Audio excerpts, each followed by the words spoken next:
Hi guys, BuildZoid here, and today I'm going to be talking about my dry ice overclocking adventures with this lovely card right here, which is a Radeon HD 7950, and basically what I've done to the card. So, first up, yeah, this is actually the first time I've run dry ice seriously. Because normally, I've messed with dry ice in the past. I've done things like I've buried RAM sticks in dry ice. Let's zoom out a bit. I've buried RAM sticks in dry ice. I've buried low-end GPUs in dry ice, but I've never actually in the past run dry ice in an LN2 pot with an interface fluid. So yeah, it was kind of the first time I've ever done this, and I gotta say, dry ice is super easy compared to liquid nitrogen. It's honestly, it's boring because I'm used to freaking, micromanaging the temperature with liquid nitrogen a lot of the time. And with this, it's just kind of you just basically install the LN2 pot like you'd install a water block. You don't really need to mess around with anything. You throw it in the system, you do your insulation, you throw a bunch of dry ice into the pot, wait for it to get pretty cold, then dump your interface fluid into it, and bam, you're good to go. And at that point, you just have to refill the dry ice every so often, because the dry ice actually has a really high thermal capacity, so it doesn't even burn through it very quick. It takes forever for the card to actually burn through it. So it's a very relaxed benching experience.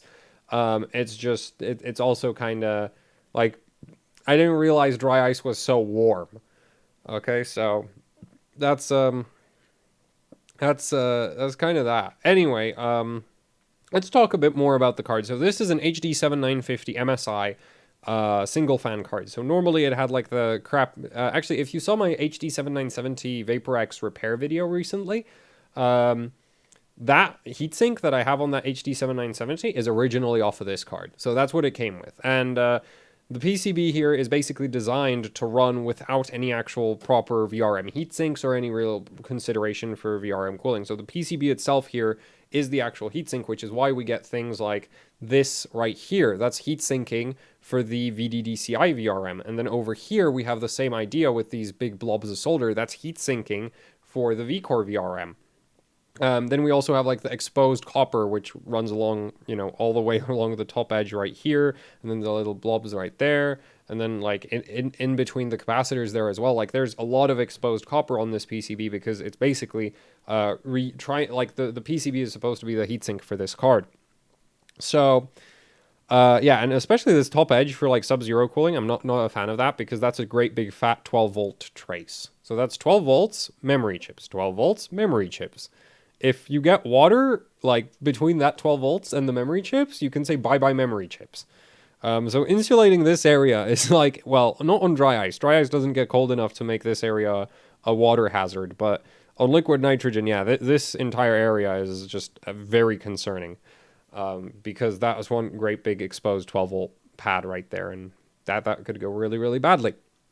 So anyway, that's kind of the PCB. It's a 6+1, 6-phase VCore VRM with a single-phase memory power down here and 2-phase VDDCI. I've done a full PCB breakdown of the card. If you want more details, I'll hopefully remember to link that down in the description below. Now, in terms of the modifications on this card, I mean, it's pretty light compared to my usual usual levels of abuse. And the reasoning for that is I was really not prepared to be running this card on dry ice. Essentially what happened, there was an ordering mistake and the dry ice turned up at my door on Tuesday and I had no idea it was coming. So I didn't actually do anything all Tuesday because I was waiting for the plasti dip on this thing to dry. And I was busy with other things, and the Z390 Dark turned up and just, yeah. Didn't have the time to run dry ice on Tuesday, so that just wasted away. Then I ran it a bit on Wednesday. But I didn't do any modifications yet because I wasn't ready to run the card, and I wasn't sure what I was going to be dealing with.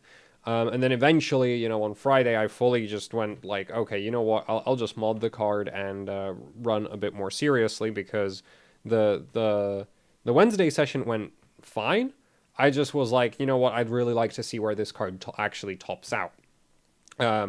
So the interesting thing about actually all the modifications on here is that these are actually done just using scraps lying around my desk. So that's why there's the little scrap built right here.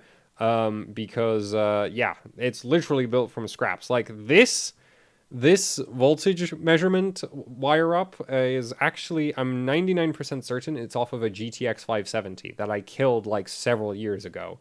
And so I guess this has been lying around on my desk for a while. It could be off some other card, but I'm pretty sure because this is still white. This is off of a GTX 570. But anyway, so that's for vCore monitoring, and that's just, you know, going to the back here, right behind the core. I actually had to cut through the plasti dip to wire that up because that was after, like, I wired this up after I already had dipped the card. Now, so that runs there, you know, goes around the front, wraps around once so that we have some stress relief. So if, like, I tug on the wire, right, it doesn't tug on there, because if you tug on a little multi-layer ceramic capacitor, electrically, they're rather robust. Physically, not at all. Like, they're really easy to break, so... yeah, whenever I will hook up to any of those, I always make sure that, you know, the wire isn't able to actually put any stress on the capacitor unless I'm being stupid, like in this area, right? So, yeah, but if I wanted to, I could actually plasti dip that into place with more plasti dip, and then, you know, that's not going anywhere. But, you know, I don't think that's actually necessary considering how the card's set up. So... that's that. These capacitors just lying around my desk. I think a lot of them were pulled off of my RX Vega 56. These two were probably pulled off of an HD 7970 at one point. This one right here, I think, is a failure to install on a... I don't actually know. I don't know where this one's from, but it was on my desk and it was already trimmed to size, so it ended up down here. So that's for the memory down there. That's a 1200 UF Nichicon FP series RS8. So 1200 microfarads, low ESL. The RS8 series is like a low ESL variant, so these are optimized for like higher frequencies. Not that like that made any major, like that wasn't part of my decision-making process with installing it. It was just kind of like a case of, well, this one has the right orientation for those capacitor legs right there, whereas it didn't have the right orientation for any of the ones up here to like sit flush against the card. So yeah, these are 820 microfarad FP, also Nichicon FP series capacitors. I think these are RR5 series, so 5 milliohm ESR variant. That's the lowest ESR aluminum polymers that Nichicon makes. In my experience, these aren't actually that great. Like, they don't seem to help that much. And I think these are overall a better capacitor to use just everywhere, but... yeah, they are really low ESR, and these were like the first type of capacitors I started messing around with for modding. Then we have a bunch of 560 microfarad, 5,000 hours rated capacitors, which are from the RR7 series, I think. So basically the same problem as the RR5 series, except higher ESR. So they're not great either, but it was just a case of, well, they're on my desk, and now they're not, at least not, you know, making a mess on my desk. So I've reduced the amount of mess on my desk and maybe improved the overclocking capabilities of the card. Killing two birds with one stone. That's what that is. Anyway, on the front, we get to modifications that are actually significantly more useful. So this card normally has a software voltage limit of 1.381 volts. So you can't go above 1.381 volts normally, and so essentially this switch right here, this first one that I just flicked, that one is for extending the vCore range. So essentially that's a 20% voltage boost. It's the same kind of mod I did on the X299 Micro 2. There's a 100 ohm resistor, there's a 18 ohm resistor, and I've rewired the feedback circuitry on the card. So that's what that does. It basically gives us more voltage range. The idea being that if I'm ever on liquid nitrogen, 1.38 volts plus 20% is like 1.63 volts, which is more than I should ever need. So that's the idea behind that. Then next to that, we have a droop reduction switch, because I recently got my hands on the full data sheet of the IR35201 voltage controller, which is public. You can go Google that data sheet and yeah, so there's a full public data sheet for the IR35201, and the 35201 is an international rectifier part, same as the CHL8228G that's used on this card. That's what this is referring to. It's literally powered by a CHL8228G. So that is well controlled by, but whatever. Uh, so basically, I noticed that, oh, there's like this, there's a physical way for setting the load line slope on these international rectifier voltage controllers. And I was like, well, what's the probability that that circuitry works the exact same way for a older international rectifier product? And it turns out I was right. So I have a bit of a voltage droop reduction here. And it's not very substantial because that circuit also is in charge of, I can't remember right now, but it was something to do with current monitoring. And essentially, I'm pretty sure if you just short that right out, you're gonna basically have a really bad day because the voltage regulator is gonna have no idea how much current is going through which phase, and then you're gonna have a mess. So, it's not like I literally turned the droop off, but I think I reduced the droop by like 30 millivolts at what is it? At 1.381 volts without this mod active. So in like this configuration, I think it reduces the droop by like 30 millivolts or 20 millivolts, something like that. So, a nice little bump to load voltage. And the cool thing is that all this extra capacitance does mean that on load release, these will soak up a good chunk of the voltage spike on load release, and also hopefully stabilize voltage on load start. So anyway, it would actually be kind of interesting to mess around with like various capacitor configurations and various load line configurations, but that would take a lot of time and far too much testing that I'm not really interested in doing. So yeah, we have a droop reduction, we have extra VCore, and that's kind of the physical modifications right there. VRM, as you can see, I decided that, hey, I actually want this VRM to like not even run the risk of blowing up, so I do have some heat sinks. There's a thermal grizzly thermal pad under them, and what's holding them in place is, as you can see, we have just some single core wire that goes all the way around and just twists up right here. So yeah, that's what's holding those in place, because I don't like the thermal pad's not actually sticky. And if somebody's, like, use thermal tape, I will not use thermal tape. It's a massive pain to remove. Like, I'm not going to use thermal tape. Thermal tape is, like, I get that it's really convenient, but anything that sticks to components is just, in my opinion, a risk of ripping components off, and I don't really want to, run that risk. I've ruined far too many memory sticks with just thermal tape. So, I'm not gonna, well, MOSFETs should be fine, but I'm not a fan of the stuff. I don't have any either because of that. Because I don't use it. So that's how the VRM cooling is sorted out. Ultimately, this seems to work absolutely great. The VRM wasn't even getting, like, I could stick my finger on the chokes while this was running. Admittedly, I had a fan blowing over this section of the card, but still, it's like if I could put my finger on the chokes weren't getting above 60.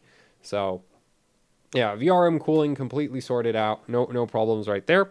It helps that this is actually a pretty solid 6-phase, because again, this VRM has to be able to run with no heat sinks whatsoever under stock configuration. So that's kind of the physical changes that I've made to the card. There's actual software changes on this thing as well.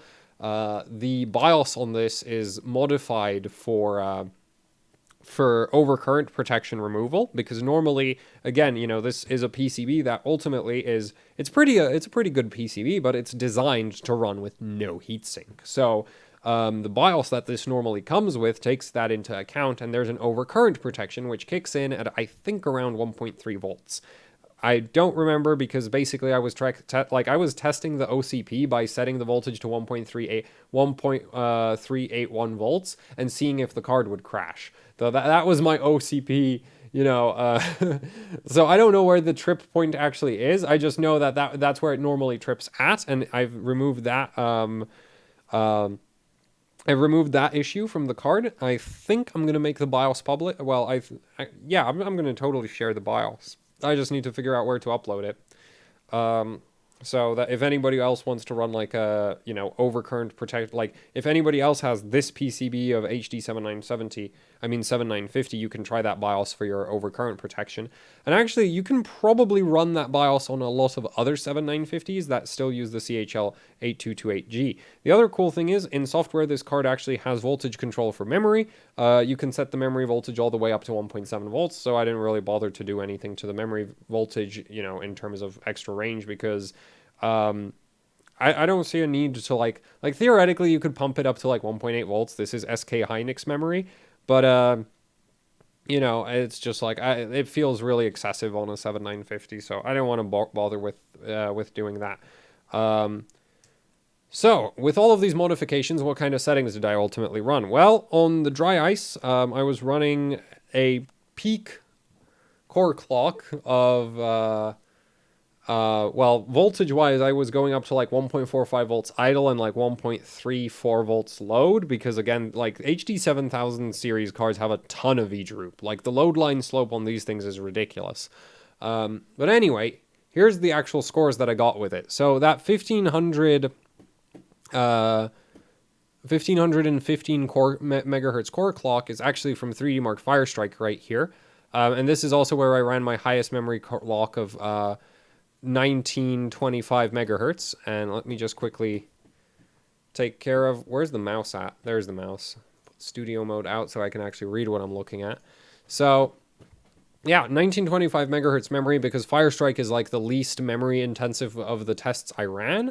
And yeah, I got the first place in this, but that's not because I'm so great at benching 7950s. That's because the next guy down is like, you know, like 200 megahertz lower, more than that, right? Like the last person to run a 7950 at like a even close, like even 12 isn't doing over 1400 megahertz. And I'm pretty sure I helped that guy with that card, because I think he had OCP problems with his card as well, but his had a different voltage controller, I think.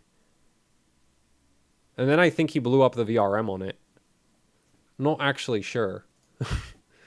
But I do remember, like, I've helped him with a couple cards in the past. But anyway, and I think there was a 7950 among them, or a 280, or something. Like, there was a Sapphire something with, like, an NCP 81022, and it had current limit problems. Or it was something...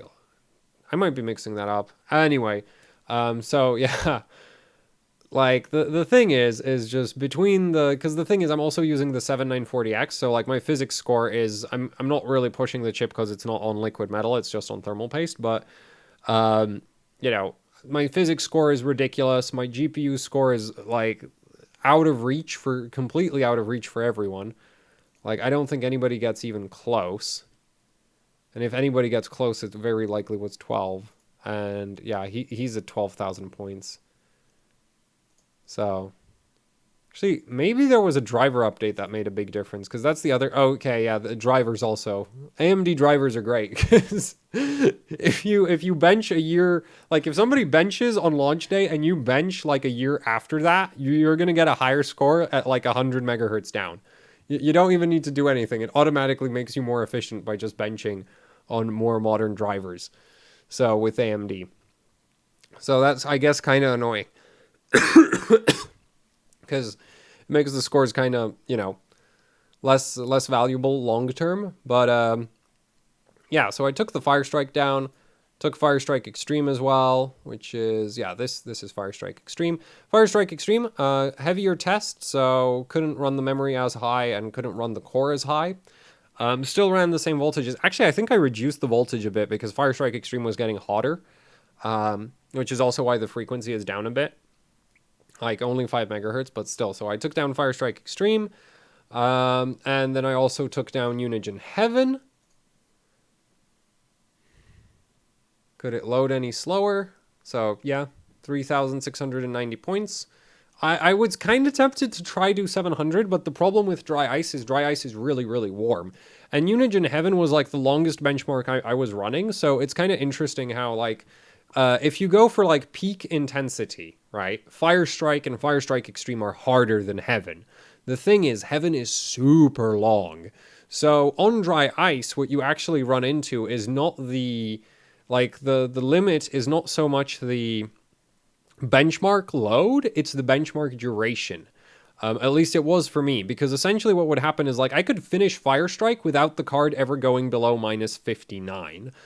Heaven was finishing the benchmark at minus 53, right? So like Heaven basically, because it's so freaking long, finishes 6 degrees warmer than like Firestrike Extreme did, right? And essentially that meant that I was also running like, well, that meant I had to run lower memory clock because the memory would get to a higher temperature, right? Like everything would just end up running warmer because it was so long. And Unigine Heaven is actually like on 7000 series cards, it generally is more picky about memory settings than some of the other benchmarks. Like you can run much higher memory clocks for Firestrike, even if you're on like air cooling, than you can for Heaven or water cooling or something where the temperature doesn't really change a lot. Unigine Heaven just doesn't like, it is a bit more memory heavy than Firestrike for these cards. So yeah, essentially that's why Heaven is like pretty low clocked, but still, you know, took the first place. I think honestly, if somebody just ran at 7950 on LN2, they could probably blow me away. Or if somebody was brave with 7950 on dry ice, because again, I wasn't really going super high voltage, right? I know there's guys who've run their cards on like 1.5 volts on water cooling, and I'm on dry ice and I was only running 1.45, right? So the thing is, I like the card too much and I want to have it alive in time, like to run it on liquid nitrogen. Also, I have like 7970s I'd like to run it in Crossfire with. So it's just like, I don't want to lose the card to some, you know, a stupid high voltage on dry ice when it's like, it's also really good, right? It runs 1500 megahertz on freaking ice. My 7970 barely does 1500 on LN2. The VaporX 6 gig, which is rather unfortunate. I really hope the VaporX 3 gig is better than the 6 gig card, because otherwise I just have a bunch of really terrible 7970s. But anyway, so that was the Unigine Heaven run, and then we have Vantage. And Vantage is actually before any of the modifications, and you can really see how much of a difference the modifications made here, because I was running 1430, right? Like I was running way lower core clock. So yeah, with the modifications, the card would be doing plus what, 80, yeah, plus 80 megahertz for like the other benchmarks. And interestingly enough, Vantage is not as bad as Unigine, because Vantage is not like a constant load. So when I was doing Vantage, I was running it with it was only 10 megahertz lower than my Firestrike runs before all of the modifications. So I was actually doing 1440 before any modifications for Firestrike. And after modifications, it picked up quite a bit of speed. I think that cap on memory actually helped quite a bit, because I don't remember being able to run over 1900 before that cap. So yeah, the one capacitor on memory seems to have made quite a bit of difference, but you know, it would have helped if I kept like proper test notes and validated everything. But it was just kind of like card go slow, mods do mods, card go fast now, and it's just like I've done so many mods at the same time that it's kind of hard to tell which ones did what.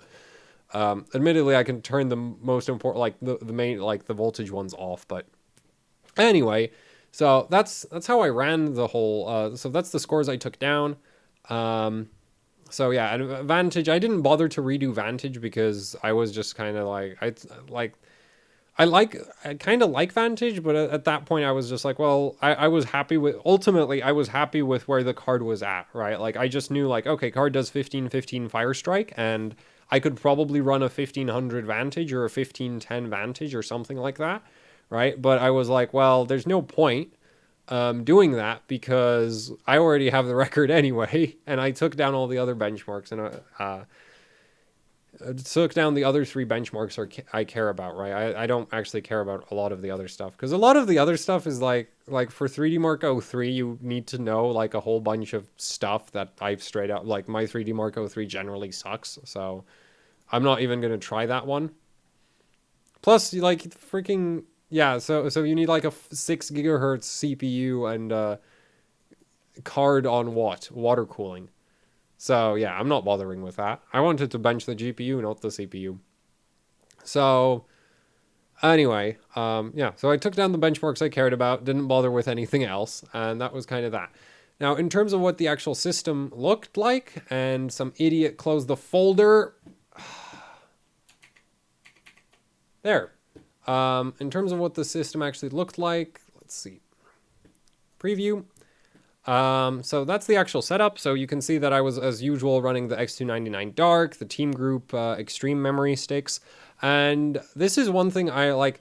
So thing about dry ice with me being in the UK is like, I can't go into a store and buy dry ice like apparently Americans are able to do, right? Apparently you guys can just walk into a grocery store and they sell blocks of dry ice. So I can't do that. They don't sell blocks of dry ice in stores. But what they do sell on the internet is like they'll deliver dry ice to your door. And the cool thing is I could literally just go and order 3mm dry ice pellets. And these are thermally superior to any other kind of dry ice that's larger than them. So the main issues with dry ice as a coolant is basically dry ice has a relatively low thermal conductivity, right? It's solid. So it's actually really bad at transferring heat to things at a fast rate. So that's why you need to run an interface fluid, which I use isopropyl alcohol just because it's less aggressive than like acetone, and I also have a bunch of it because I use it for cleaning PCBs and that kind of thing. And it works honestly, from reading about like using ISO for dry ice, I thought it would like gel up really badly because apparently it gels up as you cool it down. But quite frankly, it was not really that jelly. It really didn't get that bad. I mean, ultimately what it ended up looking like was this, right? This is with the top layer of dry ice, after I let the top layer, well, basically let the card burn through a bit of the dry ice. So, you could see what the actual ice, like how much ISO was in there. And this is actually at like the end, like I left the whole thing just running for a while just to see how much interface fluid I was actually using, because you really don't need to use that much fluid. At least if you have like 3mm pellets. I guess if you have larger dry ice pellets that don't, fit into your LN2 pot's structure so well, you might need more interface fluid. But with the 3mm ones, I don't really like, there's very little actual fluid in there and it's just packed full of dry ice. But even then, like, as I said, like Unigine Heaven was finishing at -53 and I was starting the benchmark at -73. Or even, I think I even started some runs at -74. It really depended on how much I felt like waiting for the LN2 pot to cool down. So yeah, like dry ice just kind of really sucks at transferring heat into things. It did help to like stir it around a bit, because what would sometimes happen, like if I filled the pot all the way to the top, it wouldn't self-feed properly. So every so often I'd stir the dry ice up a bit so that it would, come down properly. But yeah, I mean, it's really, really chill to bench with. It's not anywhere near as cold as LN2 is. So yeah, that was the dry ice session. And the card did great. The thing is, I'm thinking honestly, like with how easy it is to run dry ice, I think it's optimal if I want to do anything like multi-GPU or something like that. It's great. Also, what I noticed was I used very little dry ice. Like, honestly, it's like if I wanted like 20 liters of liquid nitrogen or like 10 liters or 15 liters of liquid nitrogen for even a single GPU is not necessarily a lot of liquid nitrogen. And even a GPU like a 7950, like 7950s are not the most power hungry things ever. And even there, I'd say, a couple like 10 liters of liquid nitrogen is not a lot of nitrogen. But a couple kilograms of dry ice, like 10 kilograms of dry ice, is actually really, like, it lasts for ages. I was super surprised how much mileage I was getting out of it, but that's partially because it sucks at transferring heat, and it actually has a per kilogram much higher thermal capacity than liquid nitrogen has. And it's worth noting that liquid nitrogen is relatively light. So when you say 1 kilogram of dry ice, like 1 liter of liquid nitrogen is only 0.8 kilograms. It's lighter than water. So, like one liter of LN2 is not even remotely comparable to 1 kilogram of dry ice in terms of thermal capacity. So this stuff is like, yeah, is really, really chill to bench with. It doesn't really get as cold as, you know, I was hoping it would. Like, I was really hoping it would hold like minus 65 under load, but no. Firestrike was, you know, Firestrike GT1 would push it down to like minus 63, then it would recover to like minus 67, and then by the end of GT2 I was finishing at minus 59. So yeah, it's just like, it's not super, like, at the same time, it does make, like, it's convenient because you can just order it online whenever. You don't need DWARs to store it. The downside is, of course, that because they, like, you get it in polystyrene boxes, it wastes away really quickly. So it's like, with dry ice, it's just like, if you have a really high power consumption thing you'd like to bench, and you know that you'd like to, like, just basically running a bunch of dry ice through it is probably the best option, because it's much, much easier to work with, but it doesn't last very long, so you need to know almost exactly how much you want to use. And the downside is, for me at least, per kilogram, dry ice is really expensive. So like, I'd prefer not to buy like small 10 kilogram quantities or something like that, because that also reduces how long it lasts. So yeah, it was an interesting session. The card did great. You know, the scores are nice enough. I'm kind of sad there's not more competition on the 7950 rankings. I think, honestly, and actually, just to get more competition, I think, I'm not sure how much you'd need these two mods over here, but I am definitely going to release the overcurrent protection BIOS, because this is a relatively common PCB. It's a pretty good PCB. So yeah, I'm gonna put out the BIOS I used. I'm not gonna tell you how I actually made it, but I am gonna release it. Because unfortunately, like, the way I made this BIOS is, I actually was working, as I said, I built a overcurrent protection BIOS for Lumi for his 7970 Lightnings, and well, he kind of provided me the sort of stuff that I ripped my BIOS. Oh, and there's actually one other thing I did to the BIOS, but we'll get to that. First, the BIOS I gave to like the BIOS I did for Lumi was basically, Lumi had a 7970 BIOS that he really liked because it worked really well on liquid nitrogen, but it didn't work. But there was a problem with it. It would cause the card to trip over current protection. So he had that BIOS, and then he had another BIOS. That BIOS, the other BIOS, didn't have overcurrent protection, but it sucked on liquid nitrogen because it was just configured wrongly. So basically, he gave me both of those BIOSes, and I figured out from the OCP one what to do to the non-OCP one to remove the OCP. So then I did the same thing for this card, and I think I have the same thing on my, like, VaporX 6 gig. So anyway, I'll release the BIOS for this card. And I basically agreed that, since, you know, I was doing those BIOS, like, I did this mod for Lumi for his 7970, so I'm not going to share, like, I agreed not to share ultimately what I did until he tells me that it's okay to go ahead with it. But anyway, yeah, this has no OCP. I'm going to probably, I don't know where I'll put the BIOS, but I'll try release it. And the other thing I did to the BIOS on this thing is, it's actually locked voltage. And it's locked voltage because there's a issue with 3D Mark Vantage on on the last CPU test of 3D Mark Vantage with AMD GPUs. What tends to happen if you're in multi GPU, it's a massive pain. In single GPU, it's kind of a pain. Essentially what happens is, for some reason, the AMD driver derps out and gives you full 3D clocks on, like, 2D voltage. So you immediately get a GPU crash. Well, not immediately, but you get a GPU crash pretty quickly. And it makes it impossible to finish that test if you're running, like, high core clock on your GPU, because you get to that test, it puts you into your high core clock, and it's not a very high 3D load, but it's just like, you can't run 1200 megahertz on on what is it, like 0.9 volts or something. Right? So you just get really high core clock, very low voltage, crash.